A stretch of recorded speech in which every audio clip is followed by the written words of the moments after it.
My husband was pulling on his pants when I came home with our baby's ultrasound. My best friend was hiding behind my maternity coats. I stepped into the house with my daughter's ultrasound picture still in my hand and heard something hit the bedroom floor upstairs. When I opened the door, my husband was shirtless, pulling on his pants beside our unmade bed. "You're home early," Damon said. He grabbed a white shirt from the floor. I spilled coffee. I was changing. There was no coffee on the shirt, but beneath the bench, at the foot of our bed, was a champagne lace camisole with a tiny blue charm on one strap. I had seen it once before. Claire had shown it to me after her engagement dinner, laughing as she held it against herself. "Owen paid a ridiculous amount for this," she had said. "I'm saving it for our honeymoon." Claire was my best friend of 12 years. She was also hiding behind my maternity coats. The closet door was open less than an inch, but it was enough. I saw a hand gripping the sleeve of my cream coat. I saw the diamond Owen had placed on Claire's finger. I caught the perfume she had worn to my baby shower planning lunch 2 days earlier. Neither of them knew I had seen her. Damon stepped between me and the closet. "How did the appointment go?" I looked at him standing there with his belt still hanging open, his hair mussed, the bedsheet pulled halfway loose. Then I looked down at the ultrasound picture. Our daughter had turned toward the screen that morning. For the first time, I could make out the curve of her nose. Damon had said he was too busy to come. Now I knew what had kept him home. "Is she healthy?" he asked. Behind my maternity coats, Claire did not move. "She's healthy," I said. My voice shook, but Damon smiled as if he thought I was emotional about the baby. I took one step toward the closet. Every part of me wanted to tear that door open. I wanted Claire to look me in the eye. I wanted Damon to explain why my best friend's lingerie was under our bed while I had been alone at a prenatal appointment.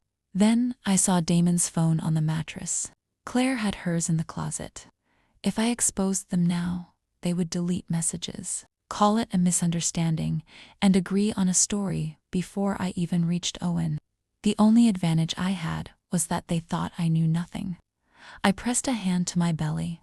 "I feel lightheaded," I said. "Could you get me some water?" Relief flashed across Damon's face. "Of course." He turned toward the bathroom. I lowered my phone beside my hip and took one silent picture. The camisole lay beneath the bench. Damon's shirt was crumpled beside it. The corner of our rumpled bed filled the background. I did not touch anything. "I'm going to sit in the nursery," I said. "That's a good idea," Damon replied too quickly. I walked out without looking at the closet again. In the nursery, I sat beside the unfinished crib while my hands shook so badly the ultrasound picture tapped against the wooden arm of the chair. A minute later, I heard the bedroom door close. Soft footsteps crossed the hall. Then the side door opened and shut. When I returned upstairs, the camisole was gone. The bed had been pulled straight. Damon's shirt was no longer on the floor. He was downstairs, running water in the kitchen like nothing had happened. They believed they had erased every trace. They did not know about the picture. They thought my silence meant they had gotten away with it. I locked the nursery door and opened our security app. Claire had her own emergency code. I give it to her because I trusted her enough to enter my home if I ever needed help. The access log loaded. Her code had opened my front door 6 times in 3 months. Every entry matched a prenatal appointment Damon had told me to attend alone. The first visit happened 3 days after. Claire cried in my arms and agreed to become my daughter's godmother. Part 2. The access log was not the only thing waiting for me. A banking alert showed that $18,500 had left the account. Damon and I had built 4 hospital bills and my maternity leave. The recipient was Riverton Heights Residential, an apartment complex. I saved the statement, emailed the photograph and access log to myself, and called a family attorney before Damon brought me water. I did not confront him. Claire texted that evening. "How did the ultrasound go?" "I can't wait to meet my goddaughter," I replied. "She's healthy. The shower should happen exactly as planned." 4 days later, Claire stood beneath pink balloons in my living room, holding a glass beside her fiancé. Damon rested a hand on my shoulder. Felicity isn't just my best friend, Claire told our families. She's the sister I chose. I took a photograph from the envelope beneath my chair and placed it beside my daughter's ultrasound picture. The champagne-laced camisole lay beneath my bedroom bench in the image, next to Damon's shirt and our unmade bed. Claire stopped smiling. Damon said, "That could belong to anyone." Owen stepped closer. His eyes settled on the tiny blue charm hanging from one strap. Then he looked at Claire's engagement ring. "No," he said quietly. "That doesn't belong to anyone." His face changed. "I bought that for Claire." Part 3. Owen's words seemed to empty the room. I bought that for Claire. Claire's glass trembled in her hand. Damon pulled his fingers from my shoulder as if he had touched something hot. Owen looked at her. "Why was it in Felicity's bedroom?" Claire opened her mouth, but Damon answered first. "She's been helping with the shower. A piece of clothing must have fallen from a bag. That's all this is. I brought decorations and gifts over. I must have dropped it." "Under their bedroom bench?" Owen asked. "It wasn't under the bed," Damon snapped. Then he turned to me, lowering his voice as if he were the reasonable one. "Felicity, you've been exhausted. Claire has done more for this shower than anyone. Don't turn her kindness into something ugly." There it was. Their first defense was not that I was wrong. It was that I was ungrateful. I took another page from the envelope. The photograph was taken at 10:42, Tuesday morning, the same morning Claire told Owen she was meeting a wedding vendor. Damon shook his head. "A time stamp doesn't prove she was here." I placed the security log on the table. "No, but her door code does." Claire had held my hand when I programmed that code into the system. She had promised I would never have to worry about being alone during my pregnancy because she would always come if I needed her. Now 6 entries sat in black print between us. 6 prenatal appointments. 6 days Damon had told me he was too busy to come with me. Were all 6 visits for the baby shower? I asked. Claire said nothing. Owen studied the dates. On one, she had told him she was helping her mother. On another, she had claimed she was working late. 2 matched afternoons when she had texted me from inside my own house, asking how the baby was doing. His voice dropped. "How long?" Claire began to cry. Damon told me their marriage was over. He said he was only staying because she was pregnant. He said he'd tell her after the baby came. A murmur moved through the room. Damon stared at her. "Claire, you said you loved me," she continued. "You said we had a future." The concern vanished from Damon's face. She pursued me. She knew I was married. Claire turned toward him. "You told me you loved me. I told you Elle was unhappy. Created a future in your head." That was when I understood his plan. Damon wanted me for the house, the money, the stability, and the respectable family image. He wanted Claire for the admiration. As long as both of us stayed quiet, he never had to choose. Owen removed the engagement ring he wore on a chain during work and placed it beside Claire's glass. "You used Felicity's prenatal appointments, and you used me as your alibi." Claire reached for him, but he stepped back. I had imagined that moment would feel satisfying. Instead, I felt tired. She had turned 12 years of friendship into a way to reach my husband. Then she looked at Damon, her fear turning into anger. "You said the apartment would be ours by Friday." Part 4. Damon went still. I placed the bank statement on the table. $18,500 left our maternity account 3 days ago. It went to Riverton Heights Residential. "That was a business expense," he said. "I was going to replace it." Claire gave a bitter laugh. "You told me it covered the deposit and 2 months' rent." I looked at him. That money was for hospital bills and the months I planned to take off after our daughter was born.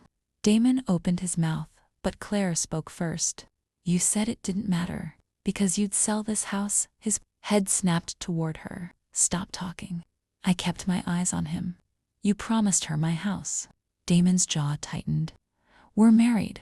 I've lived here for years. It's our home." Before the shower, My attorney had told me to bring copies, not originals. I removed the deed and the relevant page of our prenuptial agreement and placed them beside the ultrasound picture. I bought this house 3 years before I met you. My name is the only name on the deed, and the prenup identifies it as my separate property. Damon glanced at the pages but did not touch them. Paid bills here. I paid for repairs, I answered.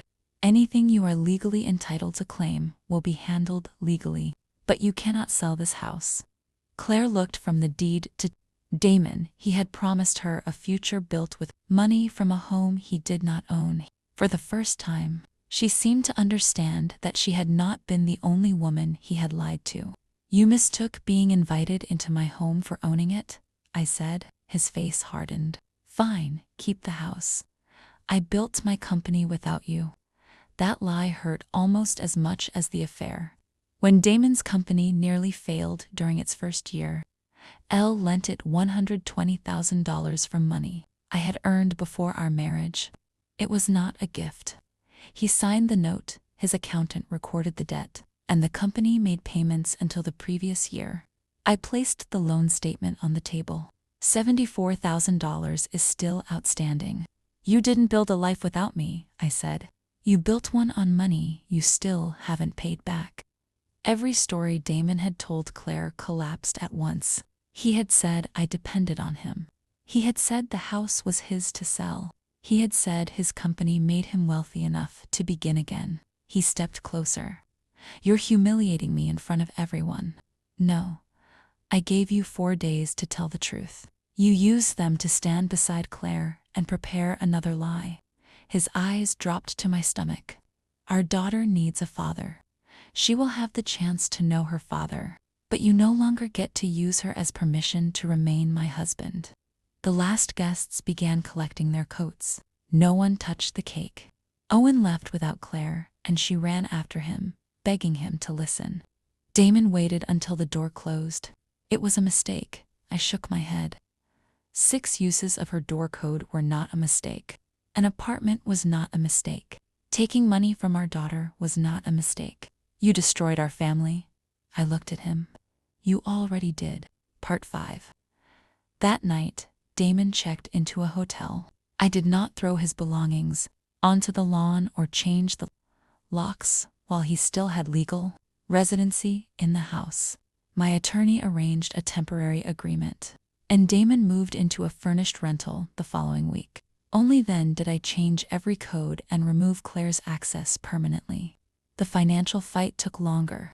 Damon sent an email claiming the money I had put into his company was a marital gift, but his own records contradicted him. The signed note, company ledger, and previous repayments all described it as debt. He also tried to label the Riverton Heights payment as a business expense. During the legal process, the lease documents showed Claire as the intended occupant.